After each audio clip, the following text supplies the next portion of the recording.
Hollywood filmlerinde, gittiğiniz birçok müzede, Sicilya'nın bayrağında, hatta Versace markasının logosunda bile karşımıza çıkan bu gizemli kadın kim? Bugün Medusa'nın mitolojik hikayesinden ve antik dönemde nasıl resmedildiğinden bahsedeceğiz.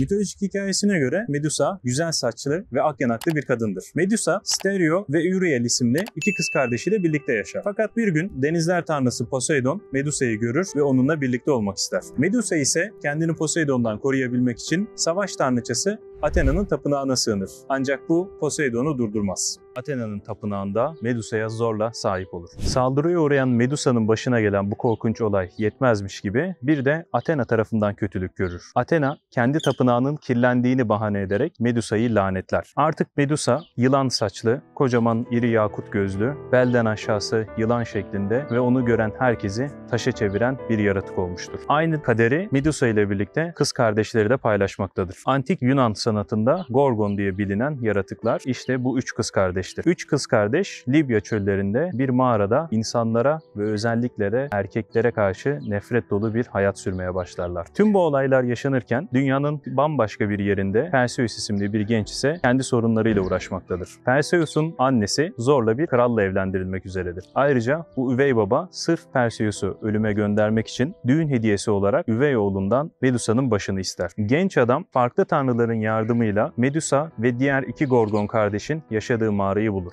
Athena'dan aldığı ayna gibi parlak bronz kalkanı, Hermes'ten aldığı kanatlı sandaletleri ve Zeus'tan aldığı görünmezlik miğferi ve orağı yanındadır. Medusa'nın taşa çeviren lanetinden korunmak için Medusa'ya direkt bakmak yerine kalkanını ayna gibi kullanır.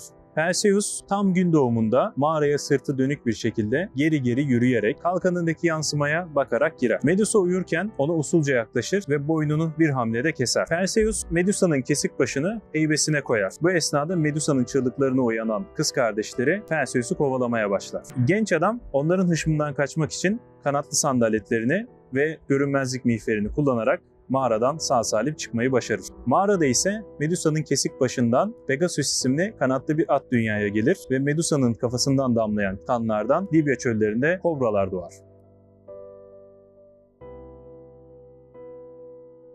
Medusa ölür ancak onun laneti hala devam etmektedir. Onun ölü suretini gören herkes taşa dönüşür. Perseus bu olaydan sonra birçok maceraya atılır ve düşmanlarını yok etmek için Medusa'nın kesik başını kullanır.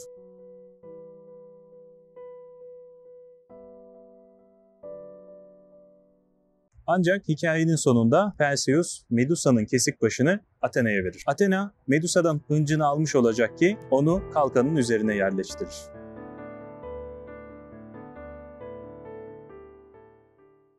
Anlattığım hikayenin tarih boyunca çok farklı versiyonları yazılmış. Mesela Hesiodos, Poseidon'un Medusa ile olan ilişkisinde Medusa'nın rızası olduğunu ve Medusa'nın diğer iki kardeşinin ölümsüz olduğunu yazar.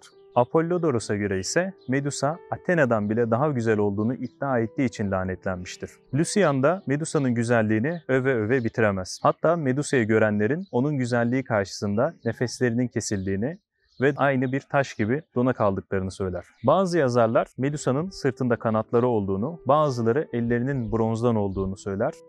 Bazıları ise başında ufak kanatları olduğunu belirtmiştir. Pausanias ve Diodoros'un aktardığına göre ise Medusa sadece bir yaratık değil, aynı zamanda bir kraliçedir. Bu yazarlara göre Medusa ve kız kardeşleri aynı Amazonlar gibi Libya'yı yönetmektedirler. Zaten Medusa kelimesinin Yunanca'daki anlamlarından bir tanesi hükmeden, diğeri de koruyandır. Sizlere aktardığımız bu hikayeden antik Yunan ve Roma kültürlerinin oldukça cinsiyetçi olduğunu anlamışsınızdır. Hatta demin adını andığımız Diodoros, Amazonlar ve Medusa'dan bahsederken onları ortadan kaldıran kahramanların insanlık için ne kadar büyük bir iyilik yaptığından ve kadın tarafından yönetilen bir toplumun insanlık için ne kadar kötü olacağından bahseder.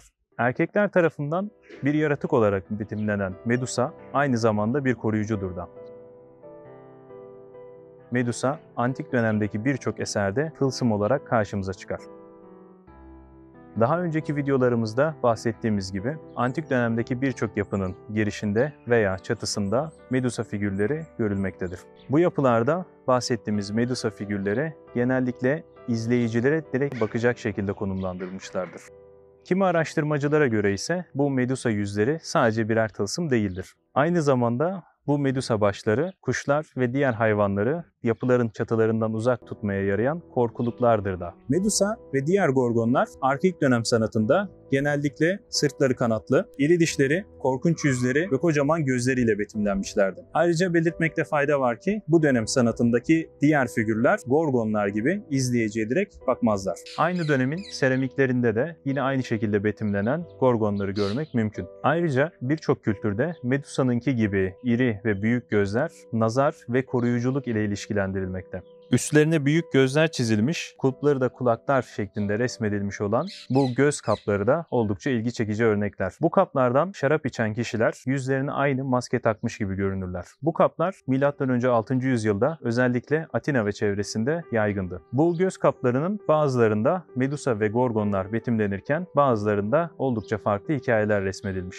Burada bahsettiğimiz gibi sahte gözlerle kendini korumaya çalışmak sadece insanlara özgü bir davranış değil. Hayvanlar aleminde de bir benzeri mevcut. Ayrıca 2020 yılında yapılan bir araştırmaya göre kalçalarına gözler çizilen ineklerin yırtıcı hayvanlar tarafından avlanma oranını düşürdüğünü gösteriyor. Medusa'nın gözleri onun betimlerinde hiçbir zaman değişmemiş. Ancak M.Ö. 5. yüzyıldan başlayarak Medusa'yı daha feminen ve daha güzel bir kadın olarak resmetmeye başlamışlar. Yine bu dönemden itibaren Medusa'nın tüm vücudunun çizilmesinden ziyade yüzüne odaklanılmaya başlanmış.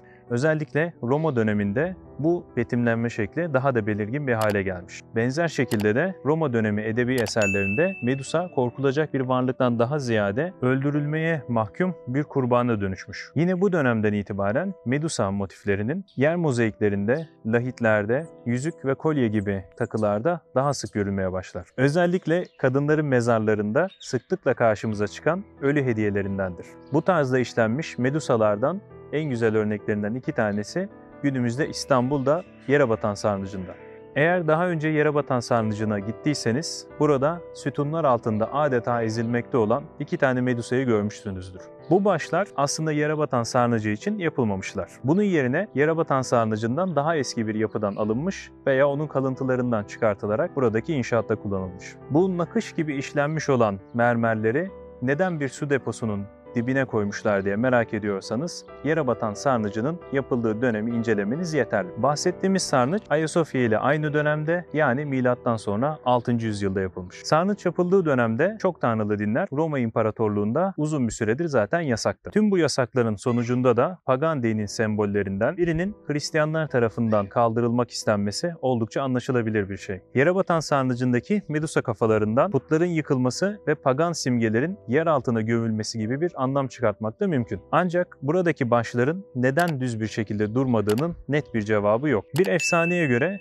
Medusa'nın lanetli bakışlarını engellemek için başlar bu şekilde yerleştirilmiş. Hristiyanlık sonrasında Medusa da diğer tüm pagan gelenekler gibi değişmeye ve bambaşka formlar almaya başladı. Mesela gotik mimaride görülen ve gargoy denilen bu yaratıklı çörtenler her ne kadar görüntü olarak Medusa'ya benzemese de aynı inanç temeline sahip. Yani kötülüğü uzak tutan başka bir kötücül varlık. Bu konu hakkında daha fazla bilgi edinmek isterseniz açıklamalar bölümündeki kaynaklarımıza göz atabilirsiniz. Evet, bugün sizlerle birlikte Medusa'nın hikayesini ve antik dönemde betimleniş şeklini inceledik. Medusa'nın tılsımlı yönü hakkında bir fikir sahibi olduk. Aynı Medusa gibi fantastik bir figür olan Şahmeran'ın efsanesi de Anadolu'da hala anlatılmakta. Bu tarz mitolojik hikayeleri anlattığımız videolarımızda Şahmeran'ın hikayesini ve Medusa ile olan benzerliklerini de ilerleyen dönemde sizlerle paylaşacağız. Kanalımıza abone olmayı, videolarımıza beğenmeyi unutmayın. Kendinize iyi bakın.